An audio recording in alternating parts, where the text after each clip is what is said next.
Mad Movies 30, mai 1984. Très chargé comme toujours à l'époque, la couverture annonce un numéro spécial maquillage. Un long entretien avec Ed French, signé Yves-Marie Lebescon, ouvre le bal, dans lequel l'artiste revient sur Amityville 2, Au-delà du réel, Cauchemar à Daytona Beach, Sleepaway Camp ou Chud. Il commente également d'un œil avisé les travaux de Tom Savini, Rob Bottin et surtout Rick Baker, qu'il considère déjà comme le plus talentueux d'entre tous. Personnalité montante du cinéma d'horreur italien, Lamberto Bava joue lui aussi les vedettes invitées et accepte de parler de la production italienne actuelle, selon lui à jeter à 90%. La question est, compte-t-il ses films dedans ?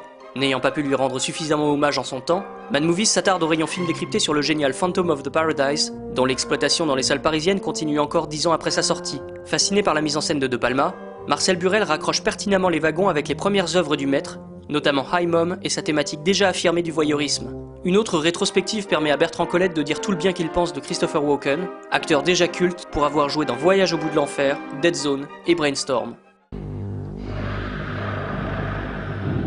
Don't keep me waiting. Please.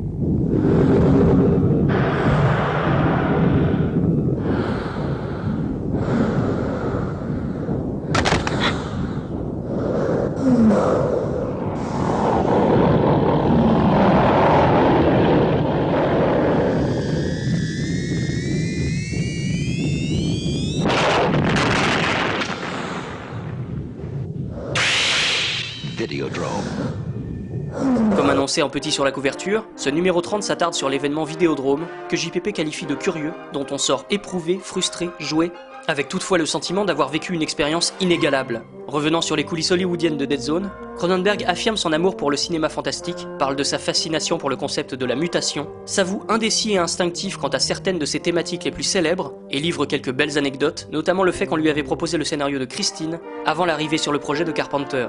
Autre classique de l'époque, hélas oublié ou mésestimé celui-là, La forteresse noire de Michael Mann désarçonne quelque peu Denis Tréhin, qui souligne la beauté visuelle et l'ambiance réussie du film, avant de s'attarder sur les déboires de la production. Les rubriques habituelles concluent ce numéro. Dans les griffes du cinéphage, Michel Prati salue le talent de Nicolas Meyer à l'occasion de la sortie du jour d'après, pendant que Bertrand Colette s'éclate dans la Forbidden Zone. Dans Avant-Première, Sam Alving nous dit quelques mots sur les rats de Manhattan de Vincent Daune, alias Bruno Mattei. Dans Mad Music, Eric Pigani nous parle de Twilight Zone, Brainstorm et L'Ascenseur.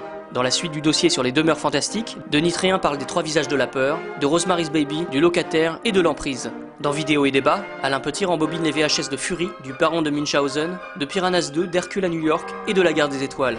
Outre un compte-rendu du Festival du Super 8 Fantastique, avec en sélection Ogrove de Norbert Moutier et Sanguine de Pierre Patin, on apprend dans les notules que Cronenberg pourrait réaliser un Frankenstein pour le compte de Dino De Laurentiis, et que Stallone pourrait interpréter Superman à la place de Christopher Reeve. Enfin, en 3e et 4e de couve, une affiche de l'Archer et la Sorcière, et un portfolio de La Forteresse Noire.